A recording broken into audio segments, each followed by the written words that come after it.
नमस्कार, मी ॲडव्होकेट किशोर लुल्ला. मी सांगली येथे टी.बी. लुल्ला या नावानं जीएसटीचं प्रॅक्टिस करतो. आता आमची तिसरी पिढी या व्यवसायात आहे. गेले 44 वर्ष आमचा व्यवसाय चालू आहे. मागच्या व्हिडिओमध्ये मी तुम्हाला सेक्शन 61, 65 आणि 67 याविषयी माहिती सांगितली, म्हणजे त्याच्या मर्यादा सांगितल्या. आता तुम्हाला आज मी सेक्शन 73 आणि 74 ची थोडक्यात माहिती देणार आहे. लक्षात घ्या, जर तुमची टॅक्स लायबिलिटी डिटरमाइन करायची असेल, ठरवायची असेल आणि जर ती रिकव्हरीचे अधिकार जर घ्यायचे असतील तर त्यांना म्हणजे जीएसटी डिपार्टमेंटला सेक्शन 73 खाली नोटीस काढता येते. आता 73 खाली नोटीस केव्हा काढता येते?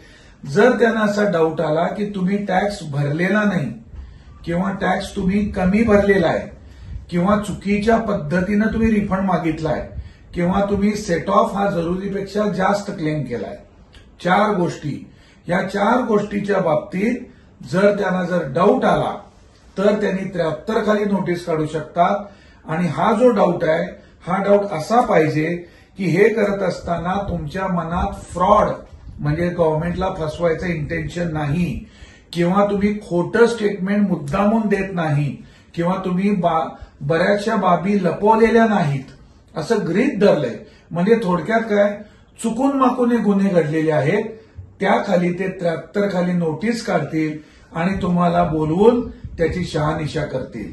आता हेच गुन्हे म्हणजे तुम्ही टॅक्स कमी भरला किंवा टॅक्स भरला नाही किंवा चुकीचा रिफंड घेतलाय किंवा सेट ऑफ चुकीचा घेतलाय, परंतु हे करताना तुमच्या मनात सरकारला फसवायचा उद्दिष्ट आहे, म्हणजे तुम्हाला फ्रॉड करायचं उद्दिष्ट आहे किंवा तुम्ही विलफुल स्टेटमेंट तुम्ही चुकीचं दिलं किंवा कुठल्या घटना ज्याला सप्रेशन ऑफ फॅक्ट्स म्हणतात तुम्ही लपवून ठेवल्या, असा जर उद्देश आहे आणि हे जर आधीच त्यांच्या लक्षात आलं, त्याचं त्यांनी कारण तसं द्यायला पाहिजे, तर ते 73 ऐवजी 74 खाली नोटीस देऊ शकतात.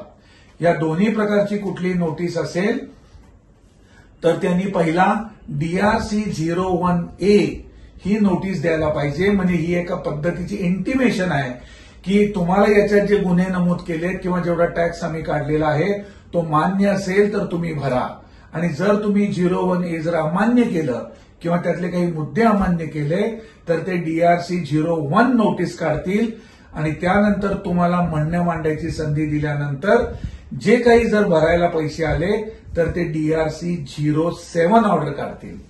एकदा DRC 07 ऑर्डर आली की त्यानंतर 90 दिवसामध्ये ते रिकव्हरी करू शकत नाहीत, कारण 90 दिवसात तुम्ही अपील करून स्टे घेऊ शकता आणि एकदा 90 दिवस झाले तर त्यानंतर ते रिकव्हरीच्या प्रोसिडिंग्स सुरू करू शकतात. तर हे सगळं सेक्शन 73 आणि 74च्या त्यांच्या पॉवर्स लक्षात ठेवाव्यात आणि त्या दृष्टीनं तुम्ही अभ्यास करून आपली वाटचाल करावी. धन्यवाद.